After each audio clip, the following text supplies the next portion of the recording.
welcome to my home and welcome to Behind Closed Doors. And may I just add that one should never put this on a pool table, but being that I own it, I'll do whatever I want to. Mick, away we go. I'm going to make this ball here, and then we can talk. Okay. Let's start. Good shot. This is a beautiful house you have here, Ronnie. Thank you. How long have you lived here? I've been here now for about 5 years. The home is 8 years old. It looks a bit older than that. I think the furnishings have something to do with it. The furnishings are quite a bit older. This particular piece right here, for example, is from Windsor Castle. Really? This was made, I think, 1495. So again, it shows you that the furnishings are all the houses new. I'm always being accused of living in the past and being a medieval person, and I guess this kind of brings it all together. The pool table is rather interesting as well. This was a Christmas present from my wife, from Wendy. We can see the lions and whatnot. This is a reproduction of a table that was built in I think it was 1865. I make shots that are unbelievable. I mean, I can do anything with this table, and that's how I got this place. I played pool all my life, and I was able to buy it. We're all born upon the cross, with the blow before the toss. You can release yourself, but the only way is down. Well, you've caught me in the library. One of my favorite places in all the world because it contains words. And what's important to me are more of the things that I live around. This chair. This is a Bible box here with a Bible on the top of it, a very old one. This is a place that I don't do any writing in. It's strictly a library. Most of my work is done in the dungeon. We don't come alone. We are fire. We are stone. With a hand that writes and quickly moves away.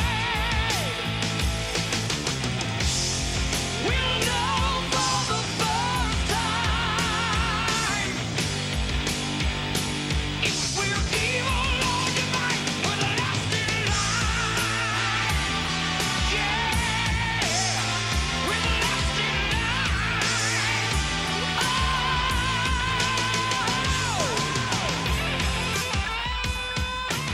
Well, here we are in the dining room.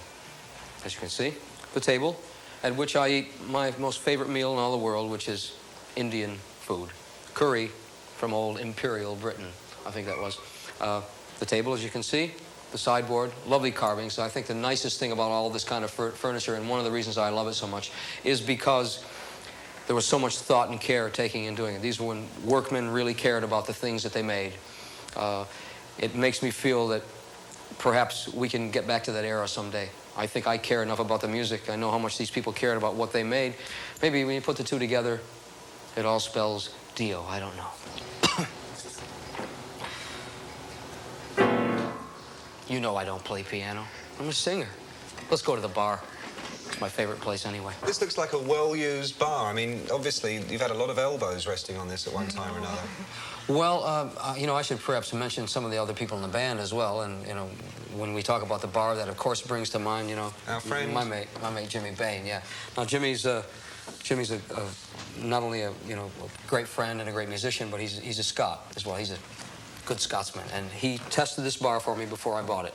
He put the elbow here, leaned on it, and he said, I pronounce this bar fit to drink at.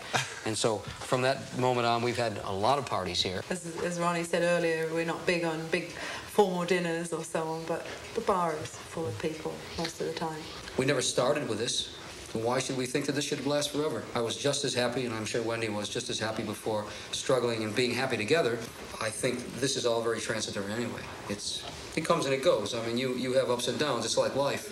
Life goes through great waves of emotion and passion and great lows of despair and whatnot. That's the way life is. Life, it ebbs and flows like the sea does. We've had a lot of very hard times over the years. I remember the time when Ronnie and Rainbow parted company, and we were living in Connecticut, and the manager didn't want to manage Ronnie anymore, and he didn't have a job, and we didn't have any money or anything, and we basically were thrown out to the cold, and it was freezing cold, and we just picked up our belongings, which weren't very many, and drove in a car that had no insurance, and drove 3,000 miles to California because we figured this was where Ronnie could start again.